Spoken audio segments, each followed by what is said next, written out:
Hello, this is class third for metals and non metals. इससे पहले हम class first के अंदर फिजिकल एंड केमिकल प्रॉपर्टीज देख चुके हैं मेटल्स एंड नॉन मेटल्स के लिए, जिनसे हम उनको आइडेंटिफाई कर सकते हैं। नेक्स्ट क्लास के अंदर हमने कुछ एक्सेप्शंस देखे थे और केमिकल प्रॉपर्टीज को डिस्कस किया था, जिसके अंदर हमने मेटल्स की 5 टाइप की रिएक्शंस है जिसको बताया था, जो कि फर्स्ट है मेटल की एयर के साथ, सेकंड है वाटर के साथ, थर्ड है एसिड के साथ, फोर्थ है आपकी मेटल सॉल्यूशन एंड फिफ्थ है आपकी नॉन मेटल के साथ। जिसके अंदर फर्स्ट जो एयर के साथ उसको हमने डिस्कस किया था, जिसके अंदर आपको बताया था कि मेटल जब एयर के साथ कांटेक्ट में आएगा तो कौन सी गैस के साथ रिएक्शन करेगा, ऑक्सीजन के साथ। और ऑक्सीजन के साथ जब मेटल रिएक्ट करेगा तो metal reacts with oxygen creates metal oxide. तो वहां पर क्या बनेगा भाई, मेटल ऑक्साइड बनेगा। जिसके अंदर मैंने आपको बताई थी कुछ रिएक्शंस, कुछ मेटल ऑक्साइड्स के बारे में बताया था कि मेटल ऑक्साइड्स का नेचर आपका कैसा होता है, बेसिक। लेकिन कुछ ऐसी मेटल ऑक्साइड्स भी होती हैं जो एसिडिक और बेसिक दोनों नेचर को शो करती हैं, जो कौन सी हो जाएंगी, आपकी एम्फोटेरिक ऑक्साइड्स हो जाएंगी। उसके अलावा कुछ मेटल्स की बात करी थी, जैसे कि सोडियम और पोटेशियम, जो कि मेटल ऑक्साइड्स मोस्टली क्या होती है, इनसॉल्युबल होती है वाटर में। लेकिन सोडियम और पोटेशियम की मेटल ऑक्साइड्स जो सॉल्युबल है वाटर के अंदर, वो वाटर में डिसॉल्व होकर एल्कलाई मतलब बेस बनाती है। इसके बाद हमने कुछ फैक्ट्स देखे थे जो रिलेटेड थे आपके किससे, केमिकल रिएक्शन ऑफ एयर। जैसे कि फर्स्ट आपका था, सोडियम और पोटेशियम को आप ओपन में कैप नहीं करते क्योंकि बहुत जल्दी वो फायर कैच कर लेते हैं, तो इसलिए वो कैरोसिन ऑयल के अंदर रखा जाता है। सेकंड आपने पढ़ा था कि ऑर्डिनरी टेम्परेचर के ऊपर कुछ metals like aluminium, zinc, lead, उनके ऊपर ऑक्साइड लेयर डेवलप हो जाती है, जिसकी वजह से ऑक्सीडेशन हो जाता है। तो इसलिए उनके ऊपर ऑलरेडी ऑक्साइड लेयर क्या कर दी जाती है, कोट कर दी जाती है, ताकि फर्दर ऑक्सीडेशन ना हो। इसके अलावा एक और पॉइंट था जो कि हमारा आयरन के रिगार्डिंग था। आयरन को अगर आप फ्लेम के आगे रखोगे तो वो बर्न नहीं होगा, लेकिन अगर आयरन फिलिंग्स, जो कि आयरन पाउडर होता है, उसको हम रखेंगे तो वो बहुत फ्रीक्वेंटली जल जाएगा। सिल्वर और गोल्ड के बारे में था एक पॉइंट कि सिल्वर और गोल्ड इवन हाई टेम्परेचर पर भी रिएक्शन नहीं करती, किसके साथ, ऑक्सीजन के साथ। ऐसे ही कॉपर के बारे में एक पॉइंट था कि कॉपर आपका बर्न नहीं होता, बट जब कॉपर को बर्न किया जाता है तो उसके आउटर लेयर किसकी बन जाएगी, ब्लैक कोटिंग बन जाएगी आपके कॉपर ऑक्साइड की। और उसी के बाद हमने एक लास्ट टर्म डिस्कस करी थी इस रिएक्शन से रिलेटेड, वो थी आपकी एनोडाइजिंग। एनोडाइजिंग क्या होता है, किसी भी मेटल को कोरोजन से प्रिवेंशन के लिए क्या की जाती है, एल्यूमिनियम ऑक्साइड की थिक लेयर उसके ऊपर डेवलप की जाती है, उसी को हम क्या बोलते हैं, एनोडाइजिंग बोलते हैं। और इस प्रोसेस को इलेक्ट्रोलाइसिस के थ्रू कंप्लीट किया जाता है। ये हमारी अब तक का रिवीजन जो था उसको डिस्कस कर लिया है।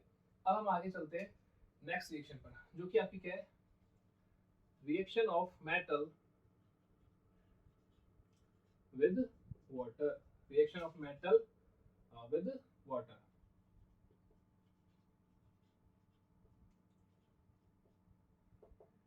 देखिए, मेटल की रिएक्शन वाटर के साथ होगी। उससे पहले मैं आपको कुछ अभी अभी जस्ट जो बोला था उसको वापस से रिकॉल करवाता हूँ कि मेटल ऑक्साइड्स मोस्टली क्या होते हैं, इनसॉल्युबल होते हैं वाटर के अंदर। मोस्टली मेटल ऑक्साइड्स क्या होते हैं, इनसॉल्युबल होते हैं वाटर के अंदर। बट जो metal oxides that are soluble in water, that are soluble in water, dissolves in it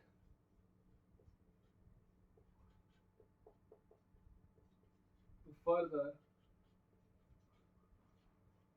form metal hydroxide। इस बात का मतलब समझिए कि जो मेटल ऑक्साइड्स सॉल्युबल है वाटर के अंदर, वो डिसॉल्व होंगे उसके अंदर, और डिसॉल्व होके क्या बनाएंगे, फाइनली मेटल हाइड्रोक्साइड। अब मैं ये फाइनली क्यों बोल रहा हूँ ये समझा देता हूँ आपको।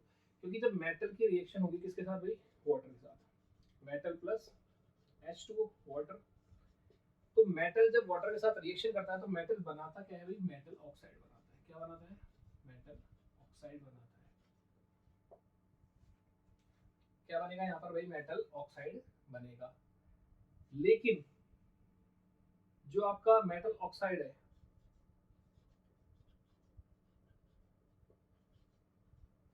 उन सब्सटेंस का, किन सब्सटेंस का, उन सब्सटेंस का जो कैसे हैं, सॉल्युबल है वाटर के अंदर, तो वो मेटल ऑक्साइड वाटर के होने की वजह से वापस से वाटर के साथ रिएक्शन कर जाएगा तुरंत ही। जैसे ही मेटल ऑक्साइड बनेगा, मेटल ऑक्साइड वापस से स्पॉन्टेनियस रिएक्शन किसके साथ कर लेगा, वाटर के साथ, और वहां पर वो क्या बना देगा, आपका मेटल हाइड्रोक्साइड बना देगा। क्या बनाएगा भाई, मेटल हाइड्रोक्साइड। क्या बन गया, मेटल ऑक्साइड की वाटर के साथ रिएक्शन होने से क्या बन गया भाई, मेटल हाइड्रोक्साइड बन गया है। Is is it clear? Okay, अब इसके कुछ एग्जांपल्स देख लेते हैं।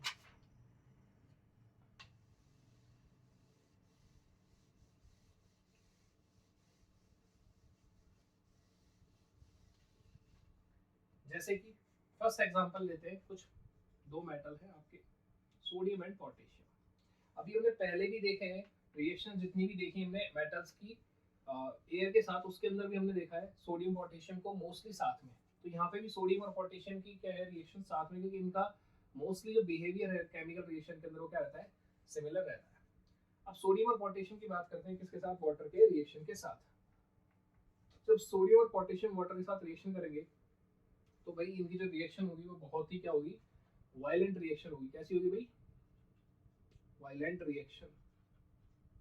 और वायलेंट रिएक्शन ऐसी होगी कि वहां पर क्या हो जाएगा, आग लग जाएगी। क्या लग जाएगी भाई, आग लग जाएगी।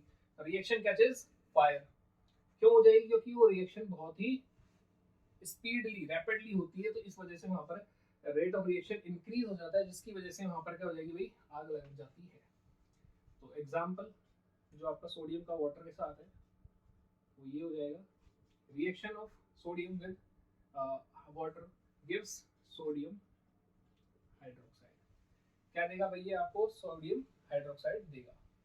और साथ में यहाँ पर क्या बनेगी आपके, हाइड्रोजन गैस बनेगी। और साथ में क्या आएगी, हीट एनर्जी आएगी।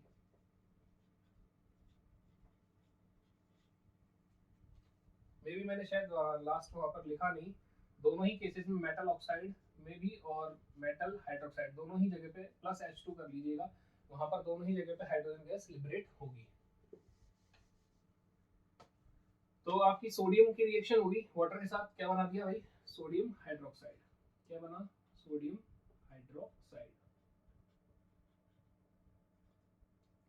साथ में कौन सी गैस लिबरेट होगी, H2 गैस। अब जब ये H2 गैस लिबरेट होगी तो इसी की वजह से वहां पर क्या लगेगी, आग लगेगी और हीट एनर्जी रिलीज होगी। सिमिलरली अगर हम बात करें किसकी, पोटेशियम की, तो पोटेशियम की वाटर के साथ रिएक्शन क्या हो जाएगी भाई, पोटेशियम की मेटल है, मेटल किसके साथ, वाटर के साथ, तो जो सॉल्युबल है वो क्या बना देगा फाइनली, मेटल ऑक्साइड, वो मेटल हाइड्रोक्साइड। तो यहाँ पर क्या हो जाएगा, पोटेशियम हाइड्रोक्साइड, AOH। ये हो गया आपका पोटेशियम हाइड्रोक्साइड।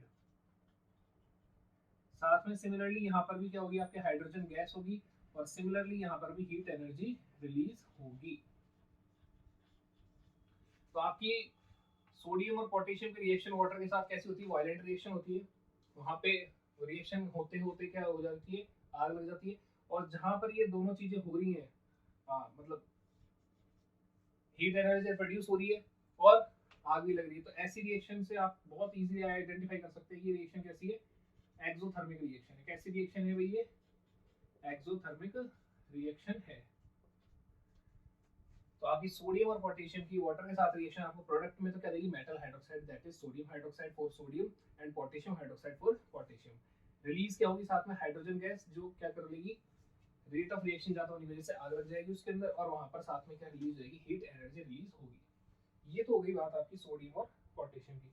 इसमें एक इंपॉर्टेंट बात और है, वो ये है कि जो सोडियम और पोटेशियम है वो आपके कोल्ड वाटर के साथ रिएक्ट करते हैं। कैसे वाटर होना चाहिए भाई, उसके लिए कोल्ड वाटर होना चाहिए। कोल्ड का मतलब बिल्कुल ठंडा नहीं है यहाँ पे, लेकिन गर्म नहीं होना चाहिए। जो नॉर्मल पानी होता है हमारा वो भी हो सकता है कोल्ड में, लेकिन बिल्कुल गर्म नहीं होना चाहिए, ये यहाँ पे डिफाइंड है। नेक्स्ट हम आगे चलते हैं दूसरे मेटल्स के ऊपर। नेक्स्ट हम बात करते हैं कैल्शियम की। कैल्शियम की रिएक्शन होगी, वो भी कैसी होती है, वायलेंट होती है, लेकिन कंपैरेटिवली सोडियम और पोटेशियम की थोड़ी कम होती है, तो हम क्या कह सकते हैं, लेस वायलेंट होती है। क्या होती है भाई, लेस वायलेंट होती है। यहाँ पर आग तो नहीं लगती, लेकिन बबल्स क्रिएट हो जाते हैं।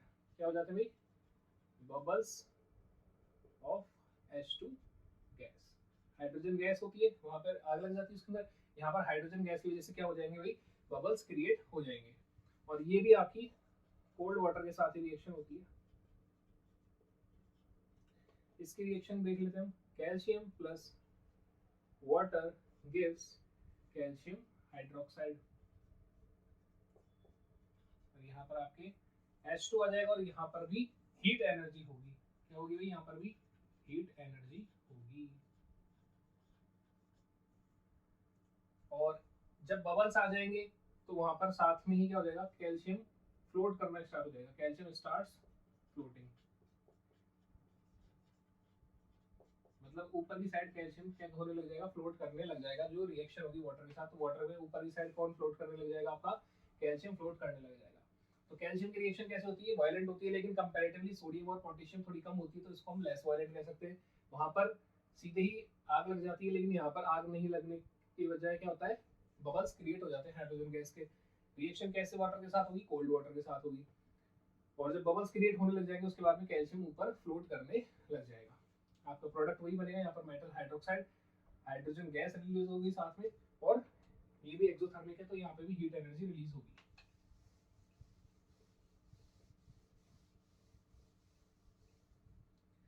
नेक्स्ट हम चलते हैं मेटल मैग्नीशियम पर। मैग्नीशियम की बात करते हैं।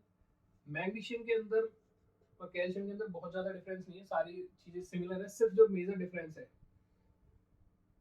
एक तो ये रिएक्शन भी आपकी क्या है? लेस वायलेंट है।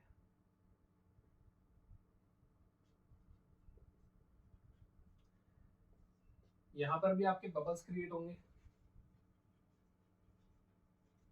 Bubbles of H2 gas. Okay, यहाँ पे जो इंपॉर्टेंट और डिफरेंट फैक्टर है मैग्नीशियम और कैल्शियम में, वो क्या है कि ये कैसे वाटर के साथ रिएक्ट करेगी? हॉट वाटर के साथ। कैसे वाटर के साथ रिएक्ट करेगी भैया? हॉट वाटर के साथ। अभी तक हमने जो तीन मेटल्स पढ़े थे, सोडियम, पोटेशियम और कैल्शियम, वो तीनों कैसे वाटर के साथ थे? कोल्ड वाटर के साथ। तो अभी नया यहाँ पे आपका कौन सा ऐड हो गया है? Hot water. तो आपके हॉट वाटर के साथ कौन रिएक्शन करेगा? मैग्नीशियम। कैसी होगी रिएक्शन? लेस वायलेंट होगी, बबल्स बनेंगे यहाँ पर भी हाइड्रोजन गैस के। रिएक्शन वही similarly, magnesium plus H2O gives magnesium hydroxide plus H2। ये हो गया आपका मैग्नीशियम हाइड्रोक्साइड।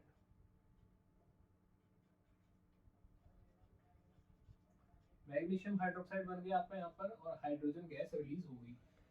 ये आपकी फोर्थ मेटल हो गया जो हमने डिस्कस किया रिएक्शन विद वाटर के अंदर। आगे चलते हैं। आगे जो मेटल्स हैं उनके अंदर क्या डिफरेंस आ जाएगा, अब यहाँ पे ये देखते हैं। सबसे पहले तो इसके अंदर मेटल कंसिडर कर सकते हैं, जैसे कि हमारे कौन कौन से हो गए? एल्यूमिनियम, सॉरी कौन सा हो गया? एल्यूमिनियम,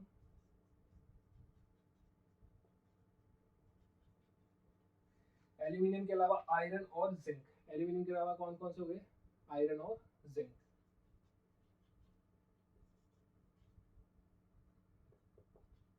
ठीक है, एल्यूमिनियम, आयरन, जिंक, ये तीनों एक ही कैटेगरी के अंदर आ गए। अब इनके अंदर क्या है प्रोसेस कि ये कैसे वाटर के साथ रिएक्ट करते हैं? ये क्वेश्चन तो अपना राइज हो ही चुका है, क्योंकि हमने अभी तक देख लिया एक कोल्ड वाटर के साथ रिएक्ट कर रहा है, एक हॉट वाटर के साथ रिएक्ट कर रहा है। ये और भी अलग निकले, इन्होंने और अलग वे देखा। इन्होंने कहा कि हम ना हॉट के साथ होंगे ना कोल्ड के साथ होंगे। ये किसके साथ रिएक्ट करते हैं? स्टीम के साथ। स्टीम ऑफ वाटर, वाटर की स्टीम के साथ ही क्या करते हैं? रिएक्ट करते हैं। और ये क्या है? सॉरी, इनकी जो मेटल ऑक्साइड्स है वो क्या है? इनसॉल्युबल है वाटर में। Metal oxides of aluminium, iron and zinc are insoluble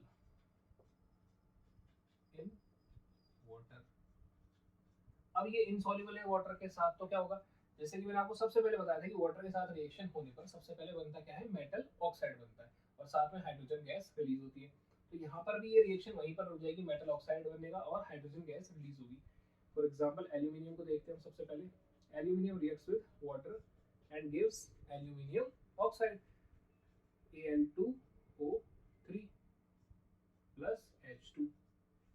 तो यहाँ पे आप एल्यूमिनियम देखा भी आपने, काफी स्ट्रॉन्ग होता है, एल्यूमिनियम की गेट्स वगैरह बनते हैं। आयरन है, आयरन भी देखा है, गेट्स, रॉड्स, काफी सारी चीजें। जिंक भी एक ऐसा मेटल है जिसको आप इजीली देख लेते हो ऑर्नामेंट्स में या फिर किसी भी पॉट्स वगैरह के अंदर।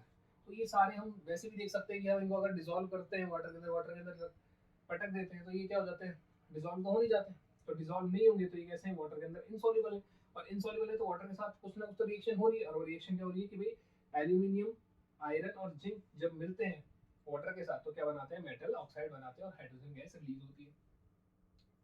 यहाँ पर हम जिंक भी देख सकते हैं, जिंक की रिएक्शन क्या हो जाएगी भाई, जिंक को रिएक्ट किया गया वाटर के साथ तो यहाँ क्या बन जाएगा, जिंक ऑक्साइड ZnO बन जाएगा, और साथ में क्या रिलीज होगी भाई, हाइड्रोजन गैस रिलीज हो जाएगी।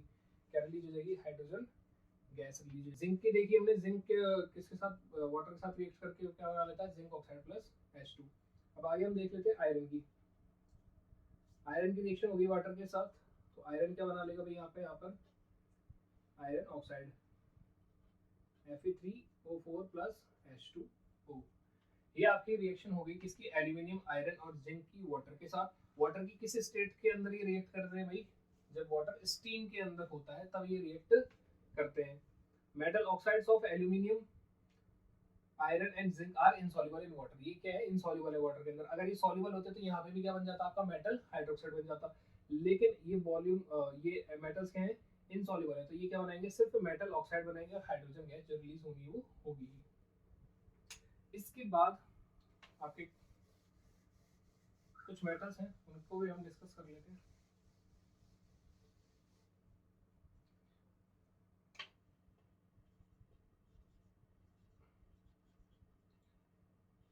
Metals such as lead,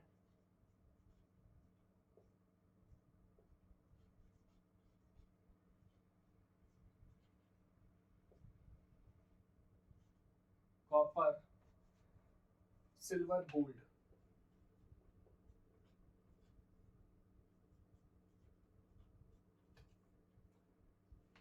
Do not react with water.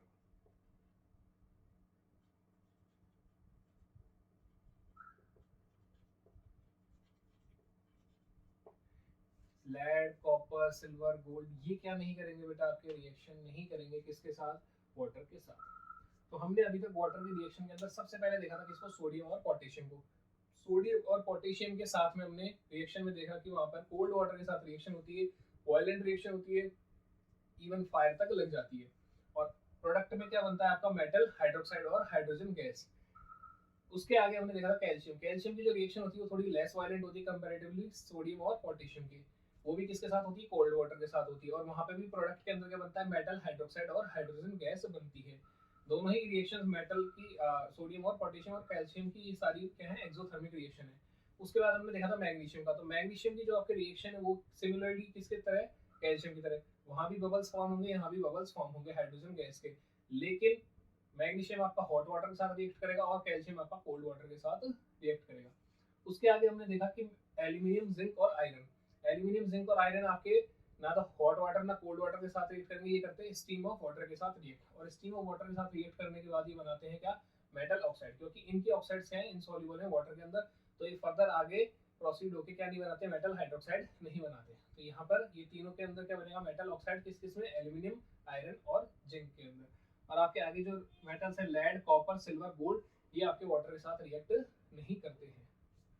Okay, next हमारी रिएक्शन है मेटल की, वो किसके साथ है भाई, एसिड के साथ है। किसके साथ है, एसिड के साथ। तो नेक्स्ट हम चलते हैं reaction of metals with acids.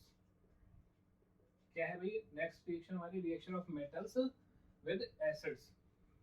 ठीक है, अब मेटल की रिएक्शन की बात करते हैं। तो मेटल की यहाँ पे जो रिएक्शन की बात चल रही है वो किस के साथ चल रही है, डाइल्यूट एसिड के साथ चल रही है। किसके साथ चल रही है भाई, डाइल्यूट एसिड के साथ, जिसमें वो क्या फॉर्म कर देगा, सॉल्ट फॉर्म कर देगा और हाइड्रोजन गैस साथ में फॉर्म कर देगा, salt plus hydrogen gas. Metal when reacts with acid, वो भी कौन सा एसिड, डाइल्यूटेड एसिड। अभी मैं आपको दोनों समझा देता हूँ, डाइल्यूटेड और कंसंट्रेटेड एसिड। तो क्या बनेगा, सॉल्ट बनेगा और हाइड्रोजन बनेगा। डाइल्यूटेड एसिड और कंसंट्रेटेड एसिड, दोनों में फर्क सिर्फ इतना है, यहाँ अमाउंट ऑफ वाटर क्या होती है, ज्यादा होती है, हाई होती है। यहाँ अमाउंट ऑफ वाटर क्या होती है, लो होती है।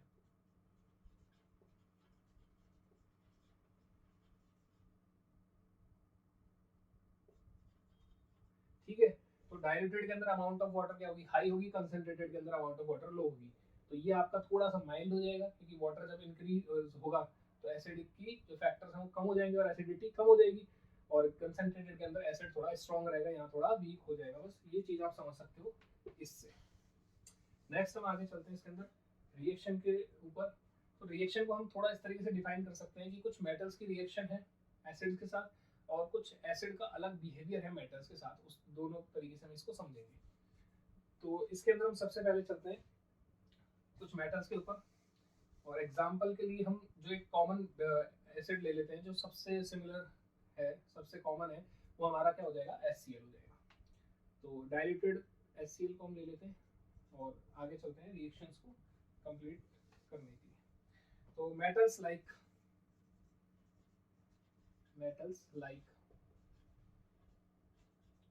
Magnesium, aluminium, zinc and iron. कौन कौन से हो गए, मेटल, एल्यूमिनियम, मैग्नीशियम, जिंक और आयरन। ये चार मेटल्स के बारे में देखते हैं। सबसे पहले इनकी रिएक्शन किसके साथ करवाई जाती है, एसिड, वो भी कौन सा, diluted hydrochloric acid, diluted HCl के साथ। When magnesium reacts with HCl, it gives, क्या देना चाहिए इसको, अभी हमने देखा सॉल्ट प्लस हाइड्रोजन। क्या बनता है प्रोडक्ट साइड, वही आपका सॉल्ट प्लस हाइड्रोजन बनता है। तो यहाँ पर सॉल्ट बनाएंगे MgCl2 प्लस H2, क्या बन जाएगा आपका, सॉल्ट बन जाएगा मैग्नीशियम क्लोराइड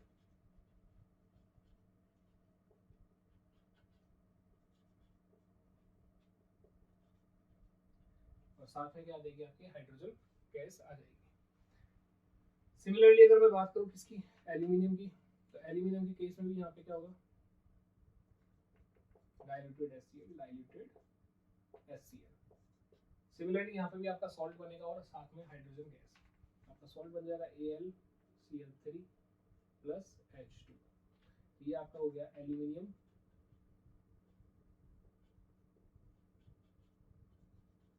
क्लोराइड। क्या हो गया भाई आपका, ये एल्यूमिनियम क्लोराइड हो गया। नेक्स्ट हम चलते हैं आगे किसके ऊपर, जिंक। तो जिंक आपका रिएक्शन करेगा HCl के साथ, डाइल्यूटेड होगा, तो वहाँ पे भी सॉल्ट बनेगा ZnCl2 प्लस रिएक्शन में हाइड्रोजन गैस।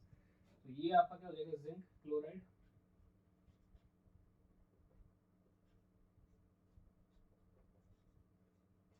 एंड आयरन के केस में भी सेम आपका ये रहेगा, सॉल्ट प्लस हाइड्रोजन।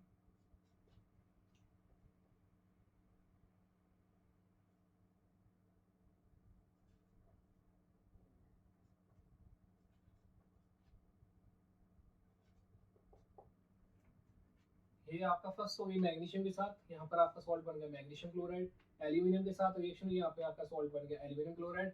जिंक के साथ रिएक्शन हुई हाइड्रोक्लोरिक एसिड की, वहाँ पे आपका सॉल्ट बन गया जिंक क्लोराइड, और यहाँ पर आपका बन जाएगा आयरन क्लोराइड। तो यहाँ पर आप डाइल्यूटेड HCl को सभी एसिड्स के बेसिस पे कंसीडर कर सकते हैं कि नॉर्मली किसी एसिड के साथ जब रिएक्शन होगी मेटल की, तो वहाँ पे क्या बनता है, सॉल्ट प्लस हाइड्रोजन, ये आपका प्रोडक्ट साइड बनता है। अब इन रिएक्शंस के बारे में कुछ छोटे से पॉइंट्स हैं, वो भी मैं आपको बता देता हूँ।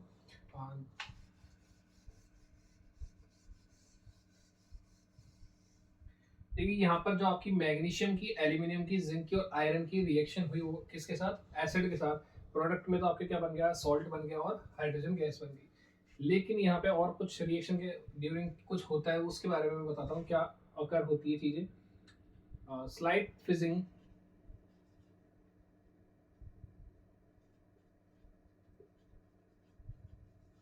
ऑफ बबल्स, मतलब कि हल्के हल्के यहाँ पे क्या होने लग जाते हैं, बबल्स बनने लग जाते हैं जब रिएक्शन होगी किसकी, आपकी मैग्नीशियम, एल्यूमिनियम, जिंक और आयरन की किसके साथ, एसिड के साथ में। तो यहाँ पर क्या होने लग जाएंगे, बबल्स बनने लग जाएंगे। चेंज होता है in temperature, change in temperature, किसके अंदर चेंज आएगा भाई, टेम्परेचर के अंदर चेंज आएगा। और ये कैसी रिएक्शन होती है, एक्सोथर्मिक रिएक्शन होती है। कैसी रिएक्शन होती है भाई, एक्सोथर्मिक रिएक्शन होती है। तो मैंने आपको बता दिया कि मैग्नीशियम, एल्यूमिनियम, जिंक और आयरन के रिएक्शन के प्रोडक्ट में क्या बनेगा, सॉल्ट और हाइड्रोजन बनेगी। यहाँ पर बबल्स क्रिएट होंगे, चेंज इन टेम्परेचर होगा, और ये रिएक्शन कैसे होंगी, आपकी एक्सोथर्मिक रिएक्शन होंगी। तो ये तो बात हो गई आपकी इन 4 मेटल्स की। आगे चलते हैं हम।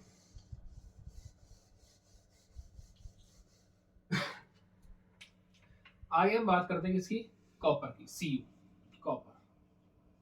कॉपर के केस के अंदर यहाँ पर कोई बबल्स नहीं बनते, नो बबल्स।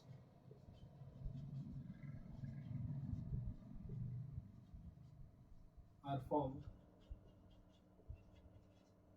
क्या होता है यहाँ पर, कॉपर जब रिएक्शन करती है तो कोई टेम्परेचर में चेंज नहीं आता, तो नो चेंज इन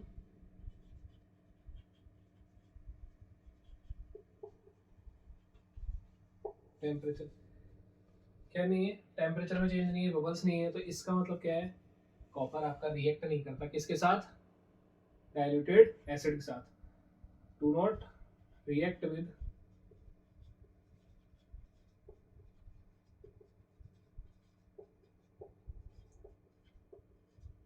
ये मेरे खाली आपको रिवाइज करवाने के लिए लिखा हुआ है कि बबल्स और टेम्परेचर का, क्योंकि हम इसको डायरेक्ट भी लिख सकते हैं कि रिएक्ट नहीं करेगा, लेकिन आप जब इसको इस तरीके से पढ़ोगे तो आपको पुराना वाला रिकॉल हो जाएगा कि आपका मैग्नीशियम, एल्यूमिनियम, जिंक और आयरन के अंदर बबल्स का फॉर्मेशन हुआ था, चेंज इन टेम्परेचर हुआ था।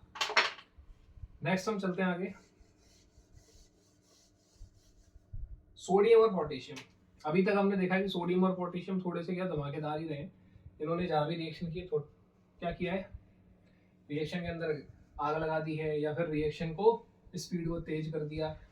अब यहाँ पे भी ये पीछे हटने वाले नहीं है। जब पोटेशियम और सोडियम की रिएक्शन होगी किसके साथ, डाइल्यूटेड एसिड के साथ, तो ये क्या करेंगे, व्हेन रिएक्ट्स विद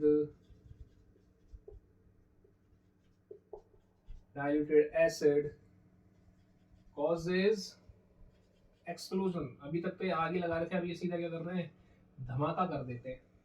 जब एसिड के साथ रिएक्शन होगी किसकी, सोडियम और पोटेशियम की, तो वहां पे क्या हो जाएगा भाई, धमाका हो जाएगा। तो हम ऐसा काम करते ही नहीं है, इसलिए हम इनकी रिएक्शन करवाते नहीं, हम इनको क्या करते हैं, दूर दूर रखते हैं। जब ये नॉर्मल एयर के कांटेक्ट में आने पे आग लग जाता है, तो एसिड के साथ में आके तो क्या करेगा, धमाका ही करेगा। इसके आगे चलते हैं हम किसके ऊपर, कैल्शियम के ऊपर। किसके ऊपर चलते हैं भाई, कैल्शियम के ऊपर। कैल्शियम की रिएक्शन होती है किसके साथ, डाइल्यूटेड हाइड्रोक्लोरिक एसिड के साथ, या फिर एसिड के साथ जो डाइल्यूटेड फॉर्म के अंदर हो। तो ये क्या करेगा, सिमिलरली रिएक्ट करेगा, जैसे कि मैग्नीशियम ने किया था, जैसे कि आयरन ने किया था, जैसे कि जिंक ने किया था, उसी तरीके से। अब देखते हैं इसके बारे में। Calcium when reacts with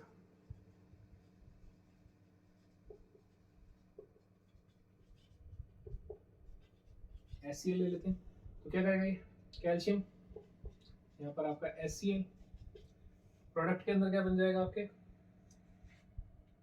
salt बन जाएगा,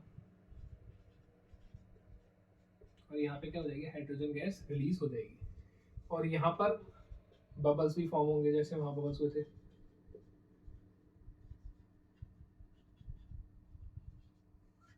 लेकिन इसमें एक ट्विस्ट है। ट्विस्ट क्या है कि जब कैल्शियम नॉर्मली आप रिएक्ट करवाते हो तब तो कोई दिक्कत नहीं है, लेकिन व्हेन लार्ज चंक्स और पीसेस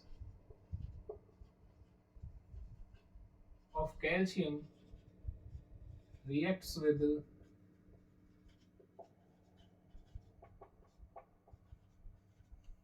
diluted HCl, जब बड़े पीसेस कैल्शियम के या बड़े चंक्स कैल्शियम के किसके साथ रिएक्शन करवाएंगे, डाइल्यूटेड एसिड के साथ, देन एक्सप्लोजन अकर्स। तो ये भी क्या कर जाएगा, एक्सप्लोड कर जाएगा, यहाँ पे भी क्या हो जाएगा, धमाका हो जाएगा। तो मतलब आपको कैल्शियम की अमाउंट क्या रखनी पड़ती है, कम रखनी पड़ती है, अगर आपको वहाँ पर सॉल्ट और हाइड्रोजन ही चाहिए तो। क्योंकि अगर आपने कैल्शियम की अमाउंट को क्या कर दिया, ज़्यादा कर दिया, तो वहाँ पे भी क्या हो जाएगा, एक एक्सप्लोजन हो जाएगा। ये आपकी मोस्टली जो मेटल्स हैं उनके बारे में होगी ये बात। अब यहाँ पे कुछ एक डिफरेंट बात है किसकी, एसिड की। अभी तक हमने जो आपका डाइल्यूटेड HCl लिया वो आप कैसे कंसिडर कर सकते हैं, मोस्टली सारे डाइल्यूटेड एसिड्स के लिए कंसिडर कर सकते हैं। बट अब हम बात करते हैं एक ऐसे एसिड की जिसका थोड़ा सा नेचर क्या है, अलग है।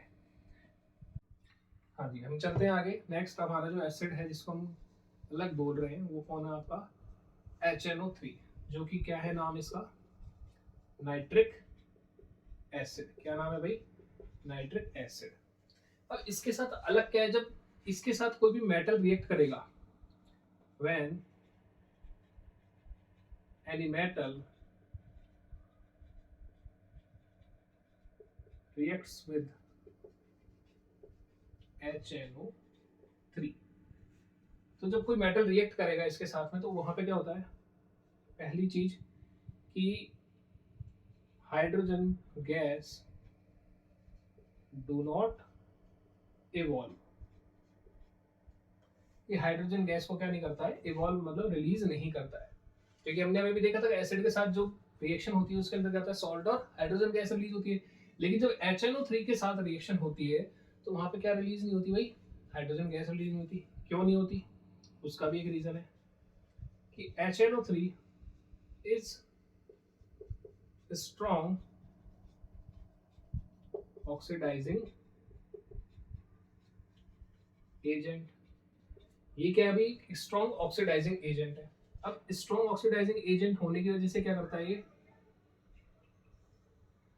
स्ट्रॉन्ग ऑक्सीडाइजिंग एजेंट होने की वजह से ये वाटर की क्या करा देता है, ऑक्सीडेशन करा देता है, और ऑक्सीडेशन करा सॉरी हाइड्रोजन की क्या करा देता है, ऑक्सीडेशन करा देता है, और हाइड्रोजन की ऑक्सीडेशन होने के बाद वहां पर क्या बन जाता है, वाटर बन जाता है। तो HNO3 is strong oxidizing agent, so it oxidizes H2 and convert into H2, जो कि आपका क्या है, वाटर है। यहाँ तक की बात समझ में आ गई होगी आपको। नाइट्रिक एसिड है आपका HNO3, जब ये किसी भी मेटल के साथ रिएक्शन करता है तो वहां पे क्या करता है, हाइड्रोजन गैस को इवॉल्व नहीं होने देता। क्यों नहीं होने देता है, क्योंकि ये खुद क्या है, स्ट्रॉन्ग ऑक्सीडाइजिंग एजेंट है, और स्ट्रॉन्ग ऑक्सीडाइजिंग एजेंट होने की वजह से जैसे ही वहां पे H2 रिलीज होती है उसका क्या कर देगा, ऑक्सीडेशन कर देगा, और ऑक्सीडेशन करने के बाद में वो H2 का क्या बन जाएगा, H2 वाटर बन जाएगा। और जो HNO3 है खुद, HNO3 ब्रेक्स इनटू, जब रिएक्शन होती है तो HNO3 किस किस चीज में ब्रेक हो सकता है, या तो आपका ये डाई नाइट्रोजन ऑक्साइड में, या नाइट्रोजन ऑक्साइड में, या फिर नाइट्रोजन डाइऑक्साइड, इन तीनों में से किसी भी एक के अंदर ही खुद क्या हो जाएगा भाई, ब्रेक हो जाएगा। किसकी बात कर रहे थे हम, नाइट्रिक एसिड की। अब इसकी एक रिएक्शन भी देख लेते हैं, यहाँ देख लेते हैं और थोड़ा, एक मेटल ले लेते हैं, मान लीजिए एल्यूमिनियम हमने ले लिया, एल्यूमिनियम की रिएक्शन करवा देते हैं किसके साथ, HNO3 के साथ। तो यहाँ पे आपको क्या देगी, सॉल्ट,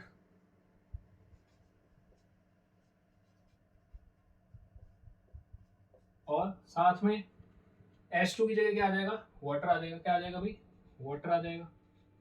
और HNO3 ब्रेक होता है किसके अंदर, N2O, NO या NO2 के अंदर, और यहाँ पे क्या बन जाएगा, ये नाइट्रोजन डाई ऑक्साइड।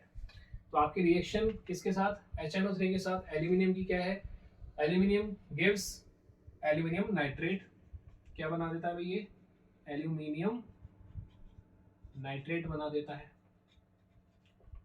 साथ में क्या रिलीज हो जाता है, वाटर और नाइट्रोजन डाइऑक्साइड, ये क्या हो गई आपकी नाइट्रोजन डाइऑक्साइड। ठीक भाई, मेटल के साथ हम रिएक्शन पढ़ रहे थे एसिड्स की, और सबसे पहले हमने डाइल्यूटेड HCl के साथ में रिएक्शन पढ़ी मेटल्स में, मैग्नीशियम की, आयरन की, जिंक की, और उसके आगे हमने फिर रिएक्शन पढ़ी कॉपर की। जो कॉपर है आपका रिएक्ट नहीं करता है। उसके आगे हमने देखा कि सोडियम और पोटेशियम अगर रिएक्शन करेंगे तो क्या हो जाएगा, एक्सप्लोजन हो जाएगा। फिर हमने कैल्शियम की रिएक्शन पढ़ी, अगर कैल्शियम कम अमाउंट में है तो वहाँ पे वो सिमिलरली सॉल्ट और हाइड्रोजन गैस बनाएगा। और अगर हम बात करें कैल्शियम अगर अमाउंट में ज़्यादा होगा तो वहाँ पे भी क्या हो जाएगा, एक्सप्लोजन हो जाएगा। उसके बाद में हमने बात करी किसकी, डिफरेंट नेचर में है जो कौन, हमारा HNO3 नाइट्रिक एसिड। कि नाइट्रिक एसिड के साथ जब भी कोई मेटल रिएक्ट करेगा तो वहाँ पे क्या नहीं होगी, हाइड्रोजन गैस इवॉल्व नहीं होगी। ये बात देखी। इसके आगे हमने क्या देखा कि HNO3 एक स्ट्रॉन्ग ऑक्सीडाइजिंग एजेंट है, तो वो हाइड्रोजन गैस होती है उसको किस में कन्वर्ट कर देता है, वाटर के अंदर कर देता है। और जो HNO3 है वो खुद किसके अंदर ब्रेक होता है, N2O, NO या NO2 के अंदर। अभी इसके अंदर भी दो मेटल्स ऐसे हैं जो HNO3 के साथ रिएक्ट करने पर क्या करते हैं, हाइड्रोजन गैस को इवॉल्व करते हैं।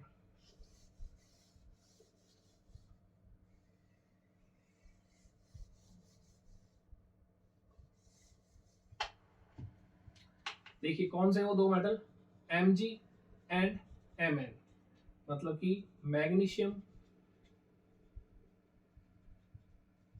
And manganese. किसके साथ रिएक्शन करें? अगर डाइल्यूटेड HNO3 के साथ, मैग्नीज और मैग्नीशियम की अगर रिएक्शन किसके साथ होगा? डाइल्यूटेड HNO3 के साथ, देन हाइड्रोजन गैस इवॉल्व। तो क्या हो जाती है उस केस के अंदर? हाइड्रोजन गैस इवॉल्व हो जाती है। अब हमने HNO3 के बारे में देखा कि वहां पे हाइड्रोजन गैस इवॉल्व नहीं होती है, लेकिन जब डाइल्यूटेड HNO3 किसके साथ रिएक्ट करेगा? मैग्नीशियम और मैग्नीज के साथ, तो उस केस के अंदर वहां पे क्या हो जाएगी भाई? हाइड्रोजन गैस इवॉल्व हो जाएगी। तो इनको आप एक्सेप्शन समझ लीजिए, चाहे स्पेशल प्रॉपर्टी समझ लीजिए, कुछ एसिड्स की कुछ मेटल्स की। ये आपको बिल्कुल ब्रीफली मैंने बता दिया एसिड्स की और वाटर की। यहाँ पे हमारा ऑलमोस्ट कंप्लीट हो चुका है।